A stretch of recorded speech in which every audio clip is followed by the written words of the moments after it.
tu vas lui dire qu'au contraire, quand il reçoit appareil, alors il se montre. Ah, d'accord. Ok?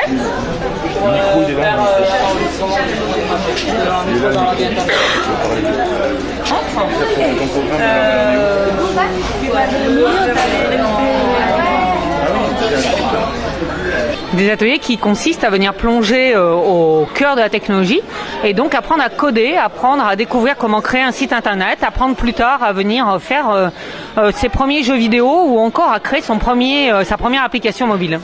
Le chaudron.io, qu'est-ce que c'est? C'est une toute jeune entreprise qui a maintenant quelques mois à peine et qui a décidé d'ouvrir ses ateliers plutôt dans des lieux publics, à la rencontre du public, là où les gens sont. Donc voilà, vous pouvez nous trouver quelque part dans l'une des villes en France et venir passer 1h30, 2h, 3h pour apprendre à créer et à inventer avec un ordinateur. Parce que je crois que c'est une équipe un peu vendéenne à l'origine, mais qui rayonne partout en France maintenant.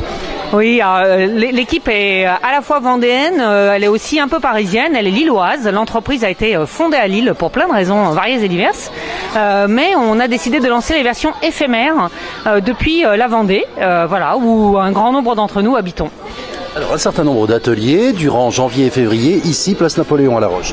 Tout à fait, c'est les samedis avec des ateliers pour les jeunes enfants à partir de 8 ans le matin et en début d'après-midi plutôt pour un public adolescent ou adulte autour du code et de la création de sites internet. On est là dans l'atelier des enfants, qu'est-ce que vous leur faites faire concrètement? Alors on leur fait faire un logiciel qui commence à être connu, qui s'appelle Scratch, qui va permettre de dessiner et d'animer rapidement des petites scènes, voire de créer des jeux vidéo. C'est un logiciel gratuit et libre qu'on peut par la suite poursuivre à la maison avec plein de ressources, ce qui permet à l'enfant d'être autonome et de pouvoir apprendre et de pouvoir explorer surtout.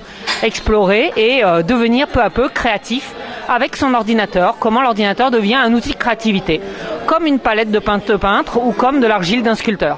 Parce qu'il faut que ce soit abordable, bien sûr, ils y arrivent bien, on leur explique, on les guide, évidemment. Oui, on les guide et on les laisse beaucoup faire, on les laisse beaucoup explorer, tester, expérimenter. Ils font des essais, ils en discutent entre eux, ils se montrent les uns les autres. Et évidemment, quand ça coince vraiment, bien on est là pour les aider à aller un peu plus loin dans leur projet. On est toujours à l'écoute de qu'est-ce que eux ont envie de faire avec. Et pour les plus grands, ça se passe comment? Pour les plus grands, cet après-midi, on commence du Python. Python, c'est un langage de programmation simple qui permet de démarrer du vrai code, on va dire. Avec les enfants le matin, ce sont des instructions logiques de l'algorithmie, mais on ne les fait pas coder avec des vraies lignes de code. Là où avec les plus grands, donc, on commence réellement le code. Et à partir de 16h, on a un atelier autour de la création de sites internet. Cette fois-ci, c'est comment on peut venir apprendre à créer son premier site soi-même.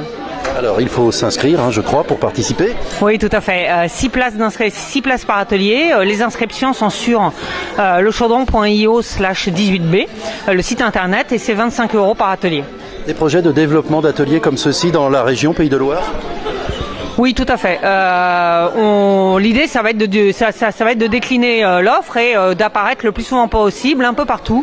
Et donc, on monte aussi un chaudron permanent à Saint-Georges-de-Montaigu dans un premier temps et probablement sur d'autres villes pour aller vers des formations aussi plus longues, des formations plus permanentes et plus pérennes.